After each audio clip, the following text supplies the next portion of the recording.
उधर वन में एक कुम्हार सुधीर मिट्टी खोद रहा था। तभी वो हरिया और भीकू को किसी बच्चे को ले जाते हुए देखता है। इतनी देर से शांत बैठी वो बच्ची अब जोर जोर से रोने लगती है।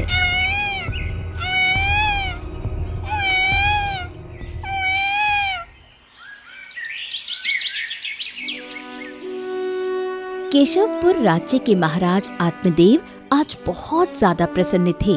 पूरे राज्य में किसी उत्सव का माहौल था। आज महाराज आत्मदेव के विवाह के कई वर्षों पश्चात महारानी शांति प्रिया ने एक सुंदर पुत्री को जन्म दिया था। महाराज तो इतने खुश थे कि उन्हें समझ नहीं आ रहा था कि क्या करें और क्या नहीं।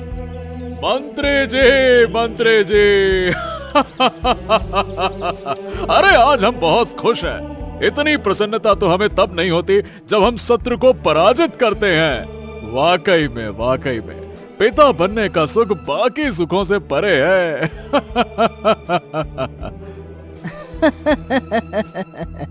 सत्य कहा महाराज, आपने बिल्कुल सही कहा। और केवल आप ही नहीं महाराज, पूरे राज्य में राजकुमारी के जन्म के समाचार से प्रसन्नता छाई हुई है। सभी प्रजाजन इस तरह से अपनी खुशी व्यक्त कर रहे हैं जैसे कि उनके खुद के घर में किसी पुत्री ने जन्म लिया हो। सभी इस दिवस को किसी उत्सव की तरह मना रहे हैं महाराज। आखिरकार हमारी प्रजा भी तो हमारा ही परिवार है ना। उन सबको अपनी ही पुत्री का जन्म हुआ है ऐसा लग रहा होगा। अच्छा मंत्री जी, आप मेरी और महारानी की ओर से पूरे राज्य में हर एक प्रजाजन को मिठाई और सोने की मोहरें बांट दीजिए। इस आनंद के अवसर पर सभी को धन प्राप्त होना चाहिए। आखिरकार बेटी का मतलब लक्ष्मी का रूप।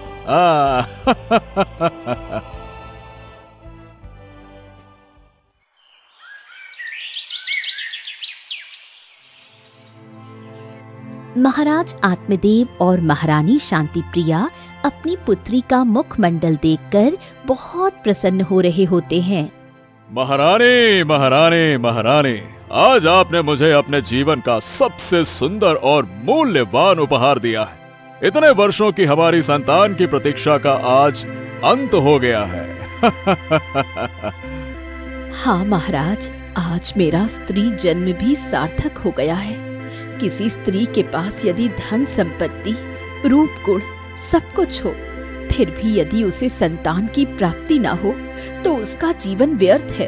परंतु आज हमारी पुत्री ने मेरे जीवन को एक नया अर्थ दे दिया है। महाराज और महारानी दोनों बात कर रहे थे, तब वहाँ मंत्री जी आते हैं। महाराज, गुरुदेव आए हैं। वो राजकुमारी का दर्शन कर उन्हें आशीर्वाद देना चाहते हैं। हाँ, मैं आता हूँ उनका स्वागत करने के लिए। चलो। महाराज आत्मदेव गुरुदेव का स्वागत करते हैं। गुरुदेव नवजात बच्ची को आशीर्वाद देते हैं और उसका मुख देखते हैं। राजकुमारी का मुख देखकर गुरुदेव के चेहरे पर मायूसी छा जाती है। महाराज की दृष्टि से ये बात छूटती नहीं है। महाराज और गुरुदेव महारानी के कक्ष से बाहर आते हैं और क्या हुआ गुरुदेव? हमारी पुत्री के मुख को देखकर आपका चेहरा चिंतित सा क्यों लग रहा है? क्या बात है? राजन, तुम्हारी पुत्री राजकुमारी के रूप में जन्मी तो है, परंतु क्या गुरुदेव? कोई आपत्ति है क्या? राजन, राजकुमारी के भाग्य में राजसी सुख नहीं है। वो ज्यादा समय तक राजपहल में नहीं रह पाएगी। अरे ये आप क्या कह रहे हैं गुरुदेव? अरे इतने वर्षों के बाद तो हमें संतान सुख प्राप्त हुआ है और आप कहते हैं कि अब हमारी पुत्री ही हमारे पास नहीं रहेगी, उसका और मेरा वियोग हो जाएगा। नहीं गुरुदेव, हम अपनी पुत्री को एक क्षण के लिए भी अपने से दूर नहीं कर सकते। मैं उसे इतनी सुरक्षा प्रदान करूंगा कि कोई उसे मुझसे दूर नहीं कर पाएगा। देखो, तुम्हें सचेत करना मेरा कर्तव्य है राजन, परंतु तुम्हारी पुत्री के भाग्य में राजसी सुख नहीं है, ये सत्य है। और भाग्य में जो लिखा है वो तो हम टाल नहीं सकते। गुरुदेव चले जाते हैं। गुरुदेव की बात सुनकर महाराज की रातों की नींद चली जाती है।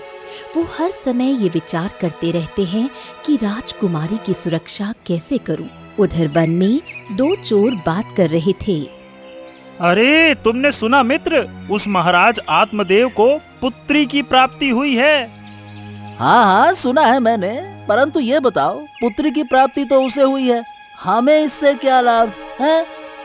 अरे तुम भूल गए क्या कि कुछ सालों पहले कैसे उसने हमें चोरी के अपराध के लिए बंदी बना लिया था। अब उसका प्रतिशोध लेने का समय आ गया है। अरे अरे अरे, महाराज से प्रतिशोध? अरे भैया, हम कैसे ले सकते हैं महाराज से प्रतिशोध? बड़े आदमी हैं वो। अरे मेरी बात सुनो, हम उस राजकुमारी का अपहरण करेंगे और जब तक हमें जितना चाहिए उतना धन वो महाराज नहीं दे देते, तब तक हम उस राजकुमारी को वापस नहीं देंगे। वो अपनी पुत्री से बहुत प्रेम करते हैं। अरे अपनी पुत्री के लिए वो अपना राज्य भी दे दे तो धन की क्या बात है। ओ, परंतु मित्र, हम उस बच्ची का अपहरण करेंगे कैसे? मैं भी उसी का विचार कर रहा हूँ। कुछ दिन बीत जाते हैं और एक दिन, महाराज, आपने पूरे राजमहल और मेरे कक्ष के बाहर इतनी कड़ी सुरक्षा क्यों रखी है? कुछ नहीं महारानी, बस राजकुमारी के लिए थोड़ा अतिरिक्त सुरक्षा की है। महाराज, अब राजकुमारी को जन्म लिए 1 महीना हो गया है। अब राजकुमारी का नामकरण करना होगा, परंतु उससे पहले हमें राजकुमारी को लेकर कुलदेवी के मंदिर जाना होगा। हमारी प्रथा के अनुसार कुलदेवी के दर्शन के बाद ही हम नामकरण की विधि कर सकते हैं। इसका अर्थ है कि राजकुमारी को महल से बाहर ले जाना होगा। हाँ महाराज, थोड़े समय के लिए हमें महल के बाहर जाना होगा। परंतु राजकुमारी के लिए महल से बाहर जाना सुरक्षित नहीं है। परंतु महाराज, जब तक कुलदेवी के दर्शन नहीं होते हम आगे कुछ नहीं कर सकते। महारानी, कुछ दिनों के लिए हमें महल से बाहर जाना पड़ रहा है और मेरे बिना यदि आप राजकुमारी को अकेले ले जाएंगी तो वो सुरक्षित नहीं होगा। आप चिंता मत कीजिए महाराज, मैं सैनिकों के साथ राजकुमारी को ले जाऊंगी। हाँ ठीक है, मैं समझता हूँ कि राजकुमारी को लेकर कुल देवी का दर्शन करना अनिवार्य है, परंतु ऐसे समय में मेरा आपके साथ ना होना मुझे ठीक नहीं लग रहा। फिर भी ठीक है, मैं सेनापति से कहूंगा कि वो स्वयं आपके साथ जाए। महाराज आत्मदेव सेनापति को आदेश देते हैं कि अपनी सेना के साथ महारानी और राजकुमारी को लेकर कुलदेवी के मंदिर जाएं। महारानी राजकुमारी के साथ पालकी में बैठ जाती हैं। वन के मार्ग से होते हुए सैनिकों और सेनापति की सुरक्षा के बीच महारानी की पालकी आगे जाने लगती है। महारानी अपनी छोटी सी राजकुमारी के साथ कुलदेवी के मंदिर पहुंचती हैं। कुलदेवी के दर्शन करके राजकुमारी को कुलदेवी के चरणों में रखकर उनका आशीर्वाद लेती हैं। महारानी कुलदेवी के गर्भगृह से बाहर आती हैं, तभी वहां एक पंडित बैठे हुए होते हैं। महारानी को देखकर पंडित आगे आते हैं और महारानी की जय हो, जय हो। पंडित जी प्रणाम। महारानी जी, मुझे पता चला कि हमारी छोटी राजकुमारी आज पहली बार देवी माँ के दर्शन करने आ रही हैं, इसीलिए मैंने उनके लिए एक पूजा की थी। ये लीजिए प्रसाद। पंडित जी, इस प्रसाद पर सबसे पहला अधिकार हमारे सेनापति और उनके सैनिकों का है। हम उनकी सुरक्षा के कारण यहाँ सुरक्षित आए हैं, इसलिए आप पहले उन्हें ये प्रसाद दीजिए। महारानी, बाहर मेरा एक शिष्य उन सबको प्रसाद दे रहा है, आप उसकी चिंता मत कीजिए। मंदिर में पंडित महारानी को प्रसाद देते हैं और बाहर उनका शिष्य सेनापति के साथ सभी सैनिकों को प्रसाद देता है। सभी प्रसाद खाते हैं। कुछ समय के बाद महारानी और सभी सैनिक बेहोश हो जाते हैं। तब वहाँ हरिया और भीकू दोनों चोर आते हैं। वो छोटी सी राजकुमारी को उठाकर ले जाते हैं। दोनों वन में आते हैं। देखा, आखिरकार हमारी योजना सफल हो गई। आ गई ना ये राजकुमारी हमारे हाथ में। हाँ, सच में क्या योजना बनाई थी तुमने। किसी को भी हम पर थोड़ा भी संदेह नहीं हुआ। हमें किसी ने पंडित के भेष में पहचाना ही नहीं। और क्या आवाज बदली तुमने, वाह वाह वाह वाह वाह। अरे पिछले कई दिनों से महाराज की गतिविधियों पर नजर रखे हुए था। अरे मुझे पहले ही पता चल गया था कि उस आत्मदेव महाराज ने कितनी बड़ी सुरक्षा में रखा है अपनी राजकुमारी को। आज तो उसने सेनापति के साथ इतनी बड़ी सेना भेज दी थी, वो तो हमें आज पकड़ ही लेते।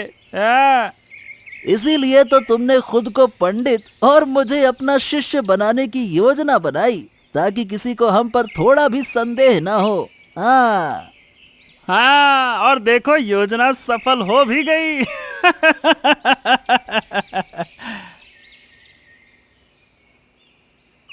भीकू और हरिया राजकुमारी को लेकर आगे जाने लगते हैं।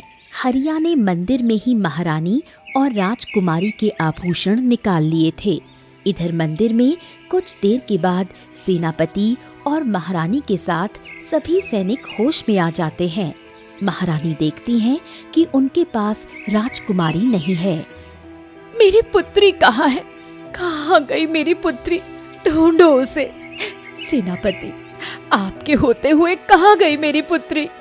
सेनापति के साथ सैनिक राजकुमारी को ढूंढने लगते हैं। मंदिर और मंदिर के आसपास ढूंढने के बाद भी उन्हें राजकुमारी कहीं दिखाई नहीं देती। महारानी रोते हुए महल में आती हैं। क्या हुआ महारानी, आप रो क्यों रही हैं? और ये क्या, आप अकेली ही? हमारी राजकुमारी कहाँ है? मुझे क्षमा कर दीजिए महाराज, मैंने आपकी बात नहीं मानी। मैं हमारी पुत्री की सुरक्षा नहीं कर पाई। मंदिर में किसी ने हमारी पुत्री को चुरा लिया है। क्या? हमारी पुत्री को चुरा लिया? अरे इतनी सेना और खुद सेनापति के होते हुए किसने इतना दुस्साहस किया? मंदिर में एक पंडित और उसके शिष्य ने हमें प्रसाद खिलाया। उसके बाद हम बेहोश हो गए और जब हमें होश आया तब राजकुमारी मेरे पास नहीं थी।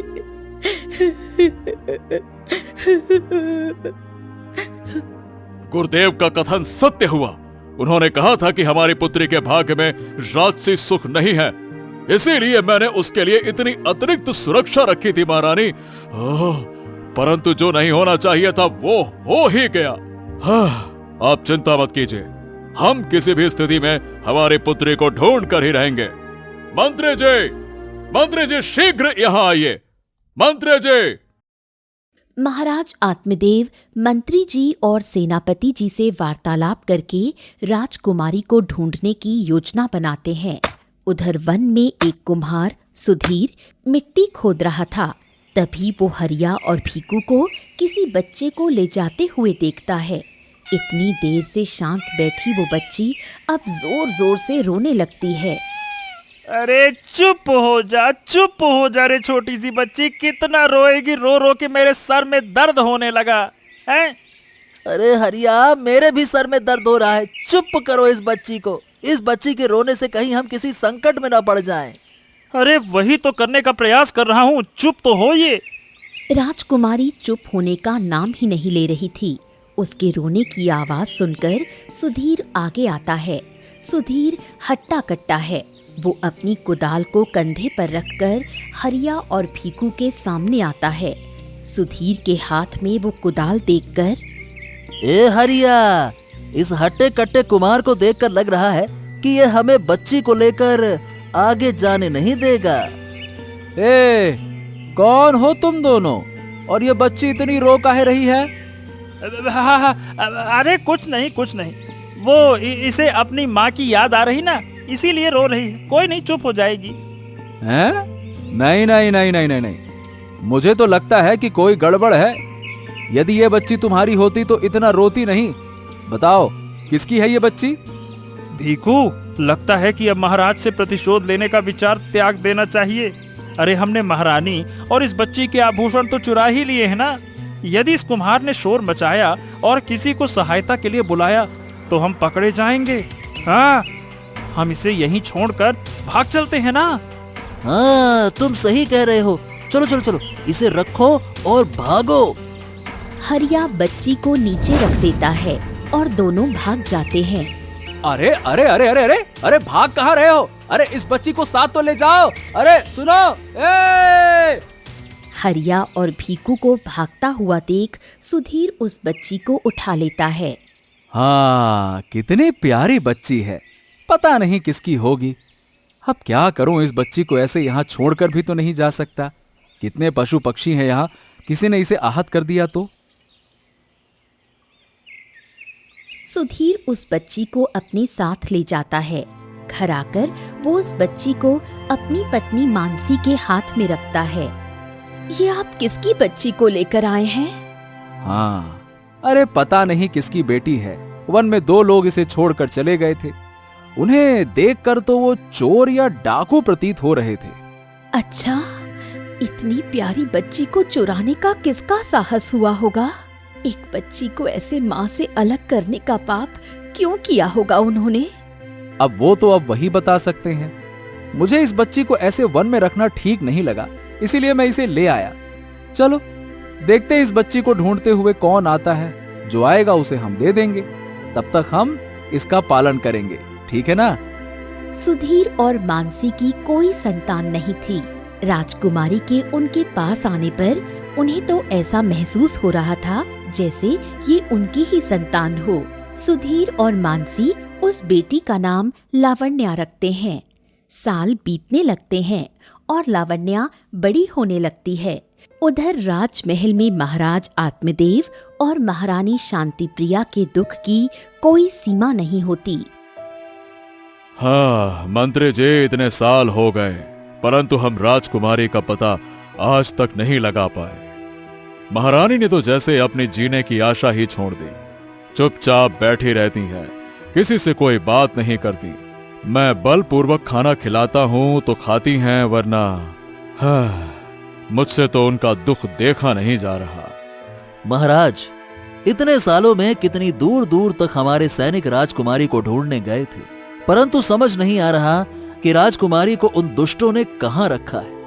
हमारे राज्य के आसपास के सभी चोरों और अपराधियों को सेनापति ने बंदी बना लिया।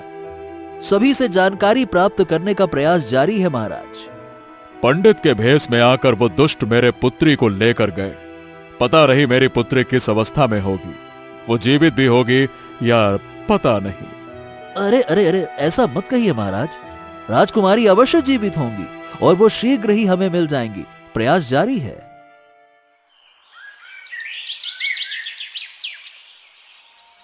सुधीर के घर जब से राजकुमारी रह रही थी, उसका घर उन्नति करने लगा था।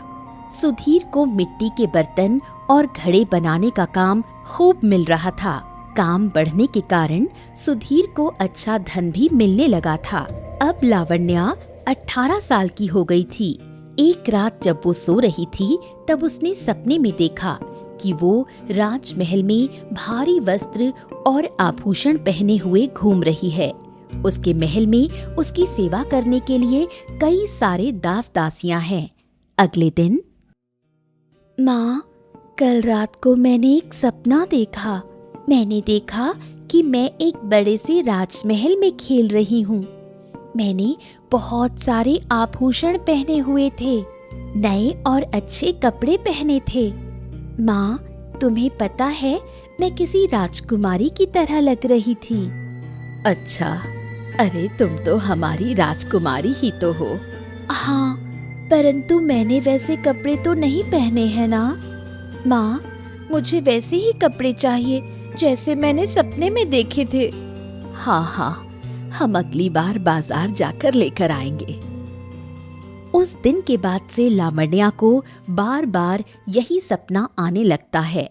मानसी जब ये बात सुधीर को बताती है, तब उसे भी समझ नहीं आ रहा था कि उसे ऐसा सपना क्यों आता है। ए जी, मुझे लगता है कि कहीं लावण्या सच में कोई राजकुमारी तो नहीं। उसका सौंदर्य खानदानी है, वो हम जैसे सामान्य घर की बेटी नहीं हो सकती। हाँ, हो सकता है, परंतु यदि ऐसा होता तो कोई तो उसके विषय में पूछने आता ना। हाँ, वो बात भी है। कुछ दिन बीत जाते हैं। फिर एक दिन, बापू, आप मुझे भी मिट्टी के बर्तन बनाना सिखाइए ना। अरे, तुम्हें अभी बर्तन बनाना क्यों सीखना है? बाद में सिखा दूंगा ना। नहीं, मुझे अभी सीखना है, सिखाइए ना। अब तो आपका काम भी कितना बढ़ गया है, माँ भी तो आपको मदद करती हैं। सिखाइए ना बापू। हाँ हाँ, ठीक है ठीक है, चलो यहाँ आके बैठो। शैतान, बैठो। सुधीर अपनी प्यारी बेटी का मन रखने के लिए उसे मिट्टी के बर्तन बनाना सिखाने लगता है। कुछ ही दिनों में लावण्या अच्छे अच्छे घड़े बनाने लगती है।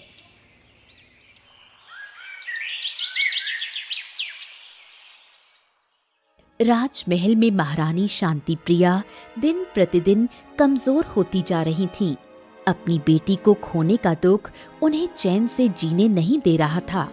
एक दिन गुरुदेव महल आते हैं। गुरुदेव, आप इतने वर्षों के बाद यहाँ?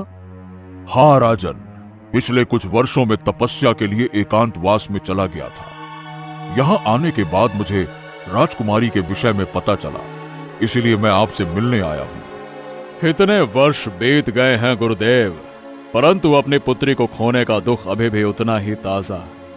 विवाह के इतने वर्षों के बाद हमें संतान का सुख प्राप्त हुआ था, परंतु हमारे भाग्य में वो भी नहीं था। आपका कथन सत्य साबित हुआ गुरुदेव। आपके राजकुमारी के भाग्य में बताने के बाद मैंने उसे कड़ी सुरक्षा के बीच रखा था, परंतु फिर भी वो हमसे दूर हो गई। अब तो ये भी नहीं पता कि वो जीवित है या फिर नहीं। राजकुमारी के भाग्य में राजसी सुख अवश्य नहीं है, परंतु राजकुमारी तेजस्वी है। वो जहां भी होंगी सुख का निर्माण अवश्य करेंगी। हाँ, इसका मतलब गुरुदेव, मेरी पुत्री जीवित है? अवश्य। मैं अपने ज्ञान से इतना तो बता सकता हूं कि राजकुमारी जीवित है और शीघ्र ही आपसे उनकी भेंट होगी। उसका भाग्य बदलेगा और वो आपके साथ रहने लगेगी। महाराज आत्मदेव को राजकुमारी के विषय में सुनकर बहुत प्रसन्नता होती है। वो मंत्री को बुलाते हैं।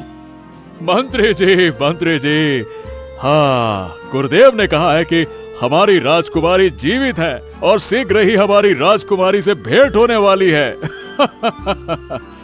हाँ, ये सुनकर तो हम अति प्रसन्न हो गए हैं। महाराज, ये तो सच में प्रसन्न होने वाली ही बात है। मुझे महारानी को भी यह बात बतानी है, परंतु पता नहीं कि उन्हें इस बात पर विश्वास होगा भी या नहीं। इतने वर्षों में हमने कितना प्रयास किया था राजकुमारी को ढूंढने का, परंतु राजकुमारी तो हमें कहीं मिली नहीं। इसीलिए अब भी वो मेरी बात मानेंगी या नहीं पता नहीं। महाराज, मेरे पास एक उपाय है। कुछ ही दिनों में महारानी का जन्मदिन है। हमें उनका जन्मदिन अच्छी तरह से मनाना चाहिए।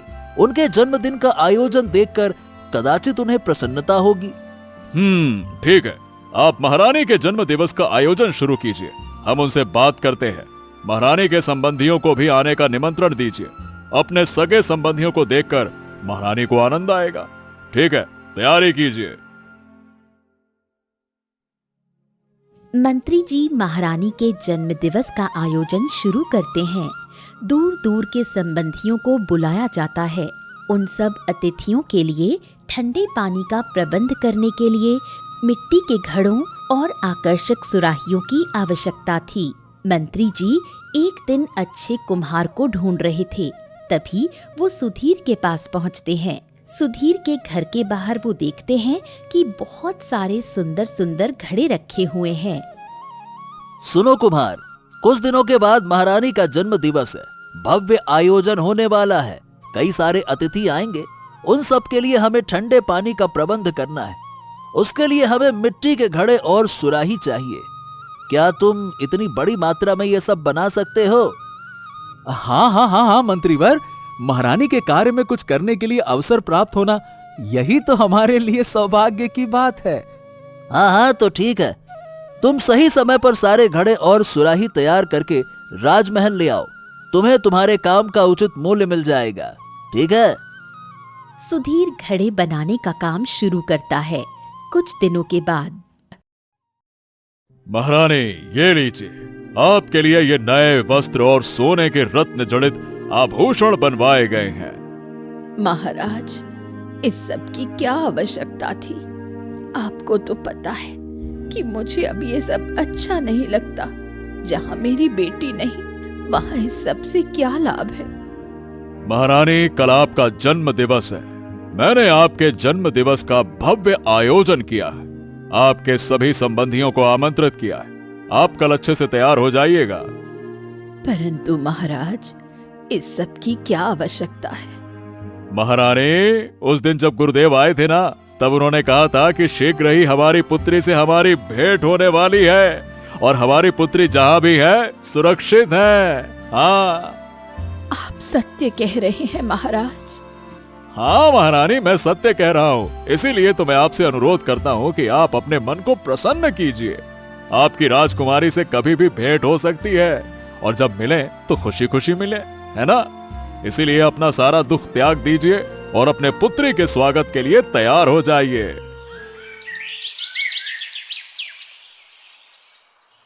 उधर सुधीर अपना काम पूरा कर लेता है और घड़े और सुराहियां हाथ गाड़ी पर लादकर राजमहल में आने के लिए निकलता है। तभी, बापू, आप मुझे भी अपने साथ ले जाइए ना राजमहल। अरे बेटा, मैं वहाँ काम के लिए जा रहा हूँ। तुम वहाँ आकर क्या करोगी? बापू, मुझे महारानी को देखना है, राजमहल भी देखना है। मुझे देखना है कि जैसे मुझे सपने में दिखता है, क्या राजमहल सत्य में वैसा ही होता है? और महारानी, क्या महारानी भी उतनी ही सुंदर और दयालु हैं? अरे परंतु हमें कहाँ राजमहल के अंदर जाने के लिए प्रवेश मिलेगा। हम तो बाहर से ही ये सब देखकर वापस आ जाएंगे बेटा। हाँ तो ठीक है, हम बाहर से ही देख लेंगे, परंतु आप मुझे ले जाइए ना। लावण्या इतना कह रही है तो ले जाइए ना इसे अपने साथ। उसे भी कहाँ बार बार मौका मिलेगा राजमहल देखने का। सच कहूँ तो मुझे भी महारानी और राजमहल देखना है। हाँ ठीक है, ठीक है, चलो तुम दोनों ही मेरे साथ चलो। चलो। सुधीर के साथ मानसी और लावण्या दोनों राजमहल आती हैं। राजमहल के बाहर मंत्री जी सुधीर से घड़े लेते हैं और उसे उसका मूल्य दे देते हैं। लावण्या राजमहल की भव्यता देखते देखते राजमहल के अंदर चली जाती है। हाँ चलो मानसी, हमारा कार्य तो पूर्ण हो गया, अब हमें चलना चाहिए। हाँ चलिए। अरे परंतु ये लावण्या कहाँ चली गई? अरे यहीं कहीं होगी और कहाँ जाएगी। मानसी और सुधीर लावण्या को ढूंढने लगते हैं। राजमहल के बाहर बहुत भीड़ होती है। उन दोनों को लावण्या कहीं दिखाई नहीं देती। लावण्या सबसे छुपकर राजमहल के अंदर आती है। वो राजमहल को ध्यान से देख रही थी। ये राजमहल बिल्कुल वैसा ही था जैसा उसने अपने सपने में देखा था। वो महारानी के कक्ष तक पहुंचती है और महारानी को देखती है। कितनी सुंदर है ये महारानी जी, कितने सुंदर आभूषण भी पहने हैं इन्होंने, बिल्कुल वैसे ही जैसे मैंने सपने में देखे थे। हाँ, फिर तो मेरे जैसी कोई राजकुमारी भी होगी इस महल में। लावण्या अपने आप से बात कर रही थी। तब महारानी उसे देख लेती है और उसे अंदर बुलाती है। लावण्या कक्ष के अंदर चली जाती है। कौन हो तुम पुत्री, और यहाँ कैसे आ गई? महारानी जी, मैं लावण्या हूँ। अपने माँ और बापू के साथ यहाँ मिट्टी के घड़े देने आई थी। मुझे राजमहल देखना था, इसलिए अंदर आ गई। कितनी प्यारी हो तुम। तुम्हारे माँ पिता कहाँ हैं? क्या वो भी महल के अंदर आए हैं? नहीं, और मैंने भी उन्हें नहीं बताया कि मैं यहाँ आई हूँ। वो मुझे ढूंढ रहे होंगे। मुझे जाना होगा महारानी। रुको, अब आई हो तो मुंह मीठा करके जाओ। मैं अपने हाथों से तुम्हें मिठाई खिलाती हूँ। आज यदि मेरी बेटी होती तो तुम्हारे जितनी ही होती। महारानी अपने हाथों से लावण्या को मिठाई खिलाती हैं। तभी महाराज भी वहां आते हैं। अरे वाह, कितनी प्यारी बच्ची है ये। महारानी, कौन है ये? किसी कुम्हार की बेटी है। राजमहल देखते हुए यहाँ आई है। अच्छा, अब पुत्री आ ही गई हो तो महारानी का जन्म दिवस मनाकर ही जाना, है ना? तभी महारानी लावण्या की कलाई देखती है।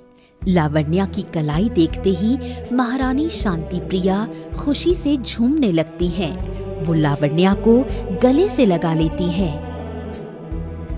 अरे महारानी, ये क्या? अचानक आपको इतनी खुशी, क्या बात हो गई? महाराज, आपने सत्य कहा था, हम शीघ्र ही हमारी पुत्री से मिलने वाले हैं। महारानी, मेरी तो कुछ समझ में नहीं आ रहा कि आप कह क्या रही हैं। महाराज, ये हमारी पुत्री है, ये हमारी राजकुमारी है। क्या? ये हमारी पुत्री है? परंतु आप इतने विश्वास से कैसे कह रही हैं? महाराज, ये देखिए, लावण्या की कलाई पर ये जो चिन्ह है वो इसके जन्म से ही है। ये देखिए, इस चिन्ह को देखकर आपने उस समय कहा भी था कि ऐसा चिन्ह तो मैं पहली बार देख रहा हूँ। हाँ हाँ हाँ हाँ हाँ हाँ, अरे ये तो वही चिन्ह है। सत्य में, हाँ सत्य में ये तो हमारी बेटी है। बेटी, तुम यहाँ किसके साथ आई हो? उन्हें यहाँ ले। लावण्या भागकर जाती है और सुधीर और मानसी को बुलाकर महाराज और महारानी के पास लेकर आती है। तुम दोनों का बहुत बहुत धन्यवाद। अरे आपने आज हमें ऐसी भेंट दी है जिसकी प्रतीक्षा हम वर्षों से कर रहे थे। हाँ क्षमा चाहूंगा महाराज, परंतु हमने तो आपको कुछ भी नहीं दिया, तो आप फिर ऐसा क्यों कह रहे हैं? अरे तुम्हें नहीं पता, लावण्या हमारी वही पुत्री है जो बचपन में हमसे खो गई थी। 18 साल तक हम उसके वापस आने की प्रतीक्षा कर रहे थे। अच्छा, तो ये आपकी पुत्री हैं? हाँ, परंतु ये तुम्हें कहाँ मिली? महाराज, ये उस दिन की बात है जब मैं वन में मिट्टी खोदने के लिए गया। तब 2 चोर एक बच्ची को लेकर जा रहे थे। बच्ची बड़ी रो रही थी और उनका व्यवहार मुझे बड़ा अजीब सा लगा। मैंने पूछा, बच्ची क्यों रो रही है? तो वो घबरा गए और बच्ची को छोड़कर वहां से भाग गए। उनमें से एक का नाम हाँ हरिया था और एक भीखू था महाराज। अच्छा, तो ये वही 2 चोर थे जिन्हें मैंने वर्षों पहले चोरी के अपराध में दंड दिया था। इसका अर्थ यह हुआ कि उन्होंने मुझसे प्रतिशोध लेने के लिए मेरी पुत्री का अपहरण किया था। मेरे लिए तो मेरी पुत्री सुरक्षित है और मेरे सामने सकुशल खड़ी है, यही बहुत है। तुम दोनों ने मेरी पुत्री का जो ध्यान रखा, उसे अपनी पुत्री बनाकर उसका पालन किया, उसके लिए मैं आपका जितना भी धन्यवाद करूं उतना कम है। नहीं महारानी, इसमें धन्यवाद की कोई बात नहीं है, ये हमारी भी बेटी ही है। महाराज ने बहुत सारे धन से भरी हुई पोटली सुधीर के सामने रख दी। नहीं महाराज, क्षमा करें, मुझे धन नहीं चाहिए। ये हमारी भी तो पुत्री है और अपनी ही पुत्री का पालन करने में धन कैसे ले सकता हो? नहीं। महाराज, इतने वर्षों तक इन दोनों ने हमारी राजकुमारी को अपनी बेटी बनाकर रखा था। लावण्या को भी इनसे लगाव है। मेरे विचार से इन्हें हमारे महल के ही पास महल बनवा कर दीजिए, जिसमें ये दोनों सुखपूर्वक रह सकते हैं और लावण्या को अपने दोनों माता पिता का प्रेम मिल जाएगा और इन दोनों को भी लावण्या के प्रेम से वंचित नहीं रहना पड़ेगा। महारानी की बात मानकर महाराज सुधीर और मानसी के लिए नए महल का निर्माण करते हैं। सुधीर और मानसी उस महल में लावण्या के माता पिता बनकर ही रहने लगते हैं। राजकुमारी का भाग्य बदल जाता है और उसके साथ ही अच्छे कर्म करने वाले सुधीर और मानसी का भी। कुछ सालों के बाद राजकुमारी लावण्या का विवाह बहुत बड़े राज्य के राजकुमार के साथ हो जाता है, जहां उसके दोनों माता पिता उसका कन्यादान करते हैं।